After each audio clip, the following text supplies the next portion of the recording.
আসসালামু আলাইকুম রহমতুল্লাহি বারাকাতু। শুনলাম এনসিপি নাকি আবার ডিক্লেয়ার দিছে 16ই জুলাই।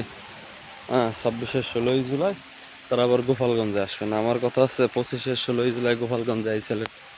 হ্যাঁ, তা সেই সময় সেই কাহিনী মাহিনী নিয়ে শুনলাম আবার 1 ঘন্টা পরে ব্রিফিং দিয়েছে আবার যে গোপালগঞ্জ সদর মানে গোপালগঞ্জে পৌর উন্মুক্ত মঞ্চে তারা যে সমাবেশ করছিল, মানে গোপালগঞ্জ জেলা বাদে তাকে পরবর্তী ডিক্লেয়ার হয়েছে গোপালগঞ্জ জেলা বাদে তারা বাকি 63 জেলায় জুলাই পথযাত্রা করবে।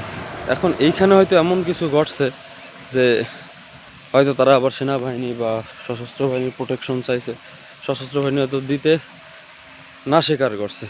কারণ গত বছর যা ঘটছে, হ্যাঁ, ওনাদের বাঁচাইতে যে বা ওনাকে সেফ দিতে যে, তো সেই ক্ষেত্রে গোপালগঞ্জের 5টা ছেলে গুলিতে নিহত হয়েছে। তো সেই গুলি, হ্যাঁ, তদন্ত কমিটি হয়েছে, সেইখানে রিপোর্ট আসছে যে গোপালগঞ্জবাসী এবং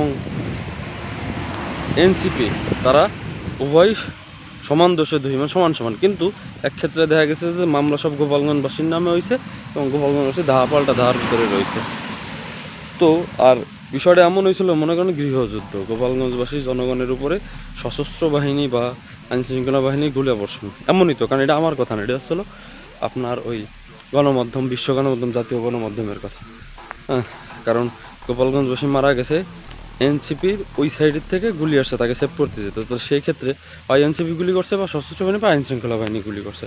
তো এরপরেও যখন এই বছর, হ্যাঁ, জুলাই পথযাত্রা আমরা ডিক্লেয়ার দিছিল, আমার মনে হয় তখন গোপালগঞ্জ আপামর জনতা প্রস্তুতি নিয়ে নেছে যে আয় তোরা গোপালগঞ্জ জেলার 5টা ছেলে মারা গেছে তোকে কারণে। হ্যাঁ, এবার কয়জন আসতে পারিস আর কয়জন ফিরে যেতে পারিস।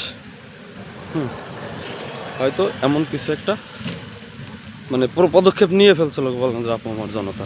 যাই হোক, আল্লাহ যা করে ভালোর জন্যই করে।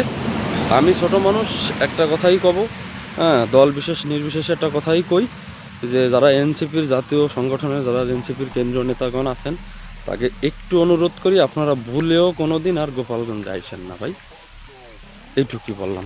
হ্যাঁ, সে পুলিশ প্রোটেকশন আনেন আর সেনাবাহিনী আর যা প্রোটেকশন দেন, জীবনেও কোনো দিন গোপালগঞ্জে আর ঢুকেন না, এই ভুল করেন না। আল্লাহ হাফেজ।